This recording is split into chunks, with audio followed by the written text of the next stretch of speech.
नमस्कार विद्यार्थियों, आशा करता हूँ कि आप सभी तंदुरुस्त होंगे और आज का अध्याय पढ़ने के लिए उत्साहित होंगे। आज हम पढ़ेंगे कक्षा 7 विज्ञान का अध्याय 17 वन हमारी जीवन रेखा।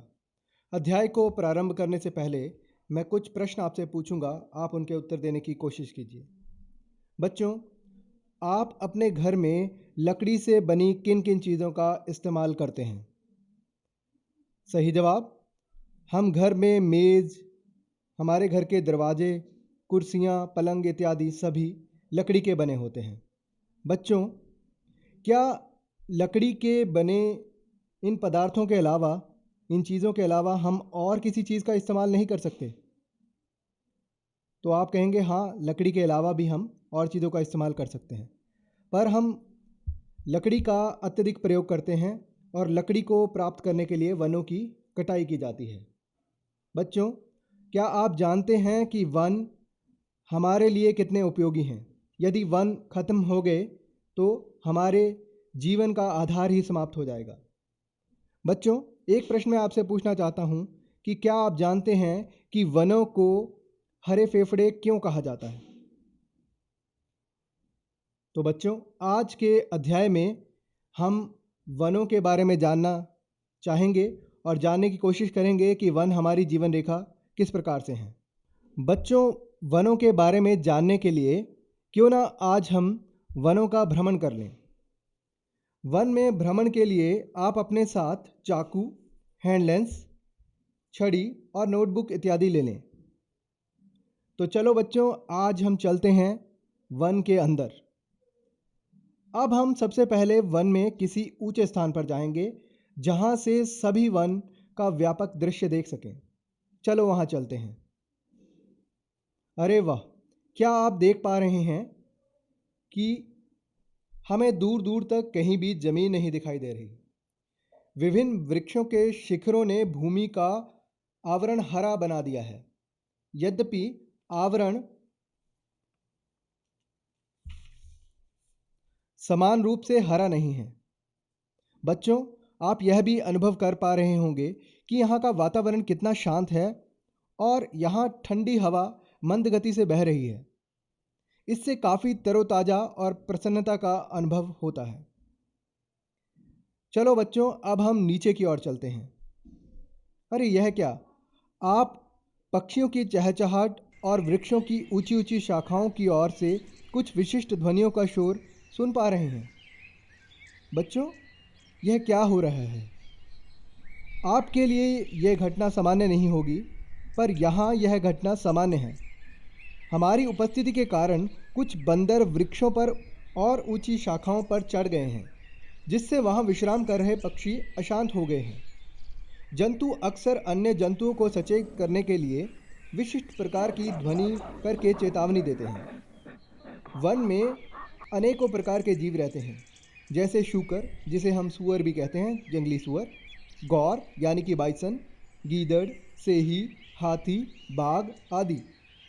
ये जंतु सघन वन में रहते हैं, इसलिए हमें वन के अधिक सघन क्षेत्रों में नहीं जाना चाहिए। अनेक जंतु और पादप इन्हीं वनों में अपना आश्रय लेते हैं और यह उनके लिए उनका रहने का स्थान है। वनों में अनेक प्रकार के वृक्ष, झाड़ियाँ, शाख और घास पाई जाती है। वृक्षों पर विभिन्न प्रकार की विसर्पी लताएं और आरोही लताएं भी लिपटी हुई आप देख पा रहे हैं। अब आप पूछेंगे कि यहाँ पर इतना अंधकार क्यों है?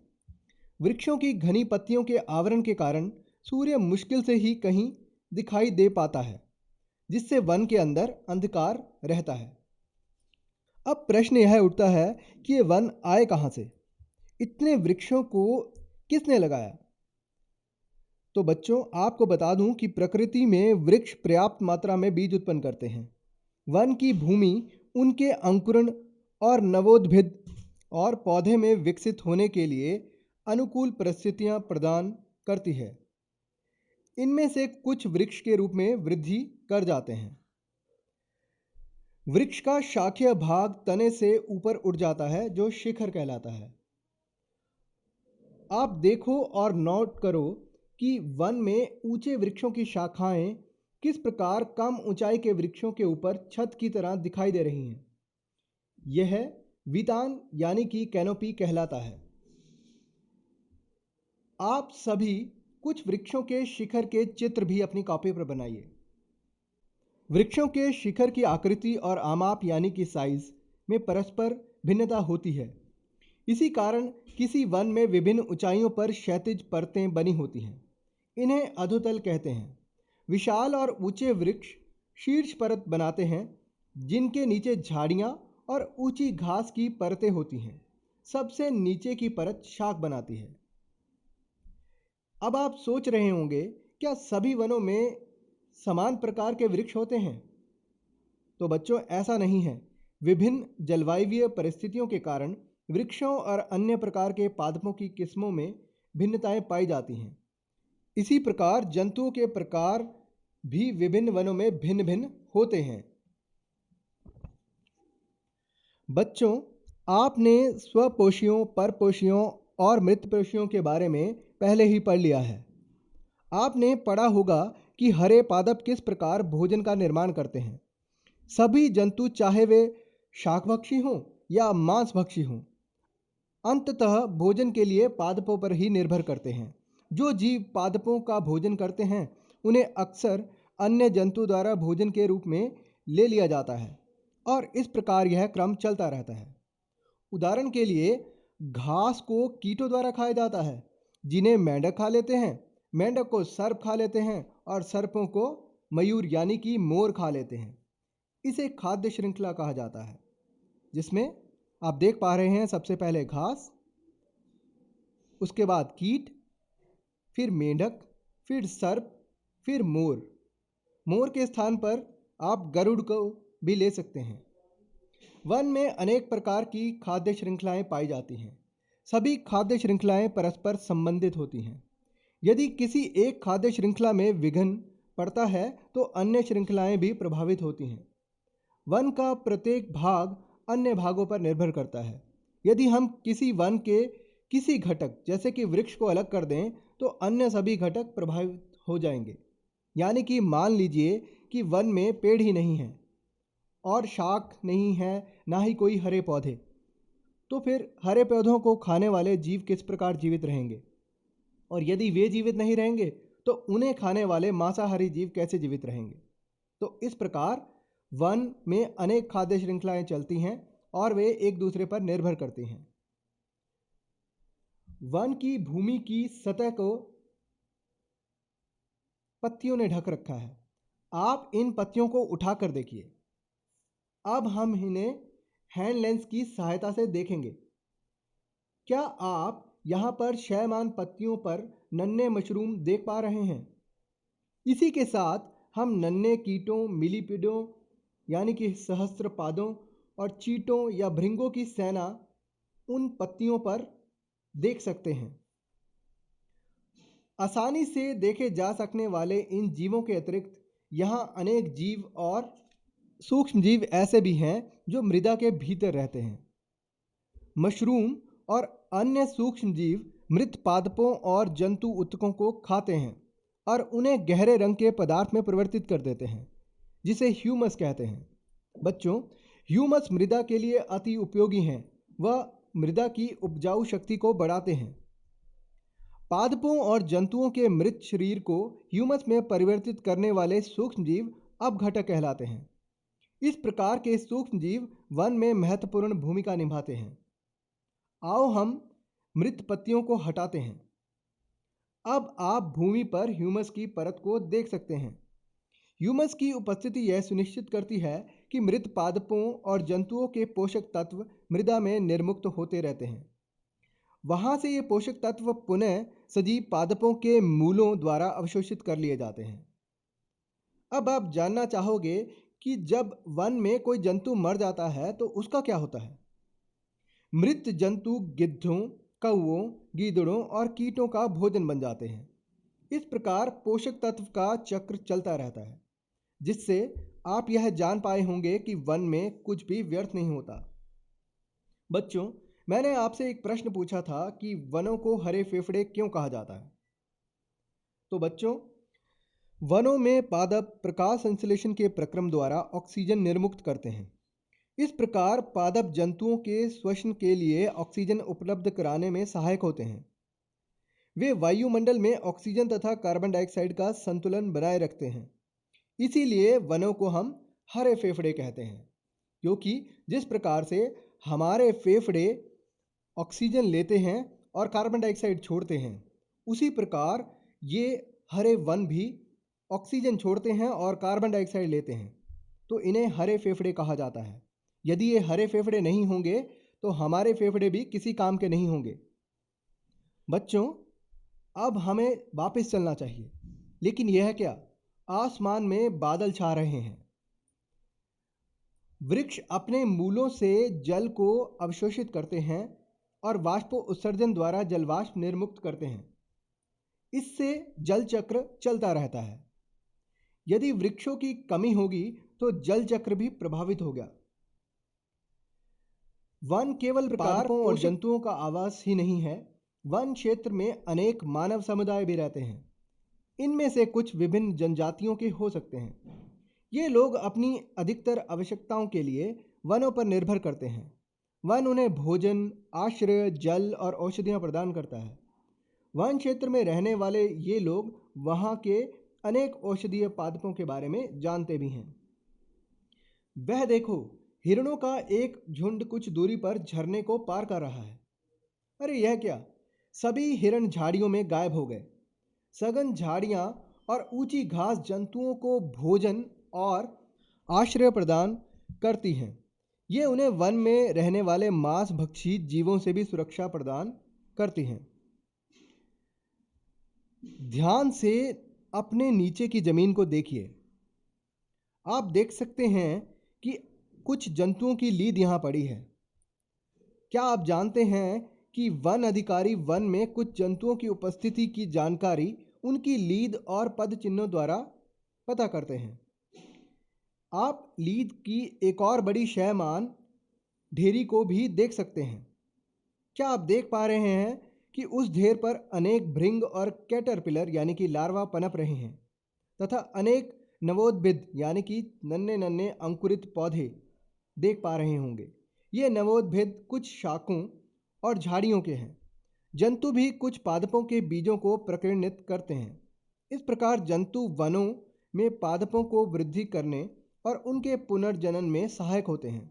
जंतुओं के शैमान गोबर नवोद्भिदों को उगने में सहायता करते हैं और उन्हें पोषक तत्व भी प्रदान करते हैं। पादपों की अधिक किस्मों को आश्रय देकर वन शाकाहारी जंतुओं को भोजन और आवास के लिए अधिक अवसर प्रदान करते हैं। शाकाहारियों की अधिक संख्या का अर्थ है विभिन्न प्रकार के मांस भक्षियों के लिए भोजन की अधिक उपलब्धता।